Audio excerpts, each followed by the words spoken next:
Manipur'S apunba saktam ase kaihandana thamse hairabadi majority oiriba Meiteina mayamba amagi thodang lauduna apikpa furupsing konshinbiba yamnamak mathau tai haina singzamai AC gi MLA Mla Khemchand phongdokre handa Global Traditional Taekwondo Federation South Korea na mahak masada 5th Dan in Traditional Taekwondo gi title pirakhiba aduda harauba phongdokleduna chingamakha ibuthau luwang pokpa lampakta pangthokhiba okpagi thorum amada wafam ase mahakna phongdokhibani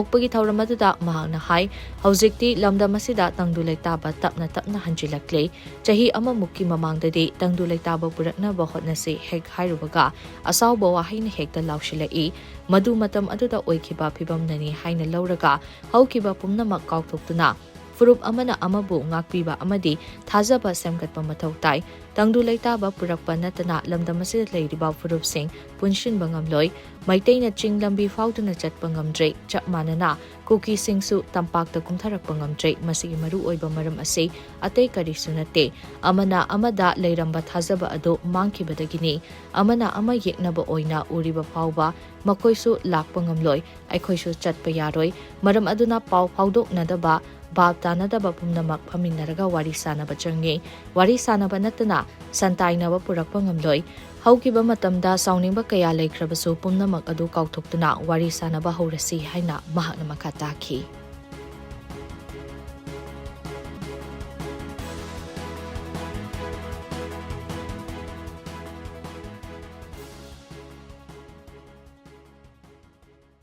Hujikti kharabu phare ngasidagi sei amamki mabangdadi koigi shanti porakpagi wa hek hairubuda heta lausale ai koigi oi imai be ma swaida hujik kenogi nupilangi hujik lebilam maduni mamangi sahida nupilan numita edi shanti porakpan natana atopa lambi leiroi ai koi loinamak kuki loinamak phatte hairuisi hairugi Mifum du laushale. Adi isam samna kali gumba mata singna dana ekoina kangpopi phau bachap talisi kari inoba maramdi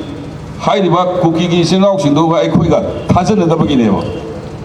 nusina dana sum leiragadi ekoi su chatpa yaroi moi su lakpa yaroi adi phajaba nusiba wa haina rakanda amuk sangdaina na ba honaba santi porpon na taba labi leiti sine haijaningi se Manipur si intek halamana thamamba Manipur si kaidana thamge hairagadi Manipur da khundamina riba community kuntha tarukse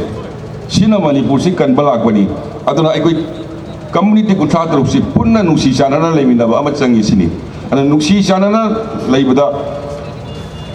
aikoi Meitei na majority ni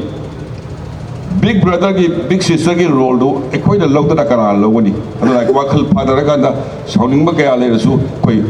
tumgi generation ki khal kanda nungsi chanana le hona ba ai punna hona mi da si ai bo wai si tamjara kanda ai ngasi gi tinbiri ba amadi dais lengjin biri ba punna koi kai kum no uchara kanda ai ten jari